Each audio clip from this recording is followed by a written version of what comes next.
وہ جوان جو ہی پروان چڑھا ان فوان شباب آیا تو اس کی پیشانی سجدے کے تقدس سے مالا مال ہو گئی، اس کی آنکھوں میں حیا اور شرم کے پہرے آ گئے، اس کے خیالوں میں پاکیزگی آ گئی، اس کی زندگی کے شب و روز نیکی کے ماحول میں بسر ہونے لگے، اس کی راتیں ذکر الہی میں، تلاوت کلام مجید میں اور دن یاد الہی میں روزے سے گزرنے لگے۔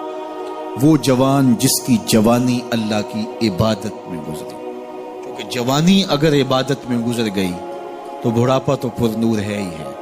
سب سے مشکل مرحلہ زندگی کا جوانی کا ہے۔ شیطان زیادہ ورغلاتا ہے کسی شخص کو جب وہ جوانی کے مرحلوں سے گزر رہا ہوتا ہے۔ تو جس کی جوانی خیریت کے ساتھ گزر گئی اور اس نے اپنی جوانی کے تقدس کو محفوظ رکھ کے منزل تک پہنچا لیا، اپنی عصمت کے جوہر کی حفاظت کی، اپنی آبرو کو لٹنے نہیں دیا، اپنی آنکھوں کی شرم و حیا پر پہرے بٹھائے اور آنکھ کو برباد نہیں ہونے دیا اور اپنی زندگی کے تقدس کا پہرا دیا، تو جو جوان اپنی جوانی کو خیریت کے ساتھ گزار گیا۔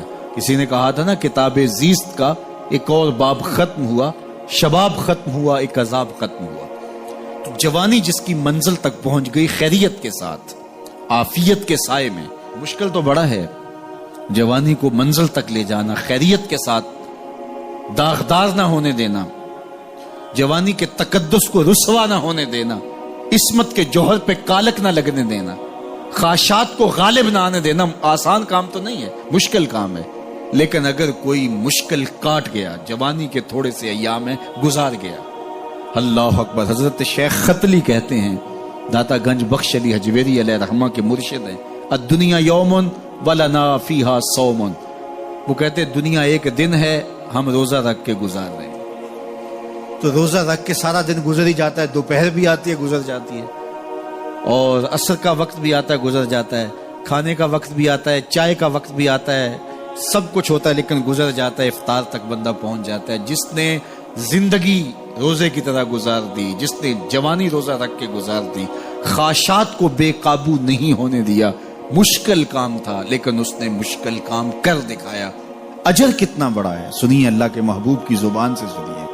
حضور نے ارشاد فرمایا جو سید ابو ہریرہ کے ذریعے سے ہمارے تک پہنچا، فرمایا قیامت کے دن جب سورج کا رخ سیدھا ہوگا، زمین تانبے کی ہوگی، لوگ پسینے میں شرابور ہوں گے، کوئی ٹخنوں تک پسینے میں، کوئی گھٹنوں تک، کوئی کمر تک، کسی کو پسینے کی لگام دی جائے گی، اور وہ پسینہ ایسے نہیں ہوگا جس طرح یہ پسینہ ہے، اتنا گرم ہوگا۔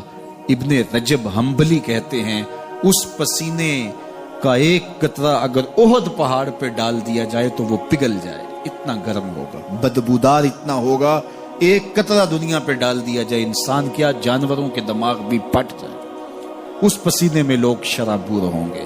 لیکن جس نے اپنی جوانی کو عافیت سے گزارا ہوگا، کل قیامت کے دن جب کوئی سایہ نہیں ہوگا، اللہ اس جوان پر اپنے عرش کا ٹھنڈا سایہ عطا فرمائے۔ وہ شخص جس کو کسی عورت نے دعوت گناہ دی اور وہ صاحب منصب تھی، صاحب جمال تھی، اور اس نے یہ کہہ کے یہ خواہش، یہ آرزو مسترد کر دی، انی خاف اللہ۔ اسی طرح کوئی عورت ہے تو اس نے اپنے تقدس کی حفاظت کی، اپنی آبرو پہ پہرا دیا اور کسی پیشکش کو ٹھکرا دیا، تو فرمایا قیامت کے دن جب کوئی سایہ نہیں ہوگا، اللہ اسے بھی اپنے عرش کا ٹھنڈا سایہ دے گا۔ کیسا سخت دن ہوگا، اور وہ کس اعزاز میں ہوگا، کس تکریم میں ہوگا۔ یہ تو 4 دن 10-20 سال ہیں، اور وہ 50,000 سال کا ایک دن۔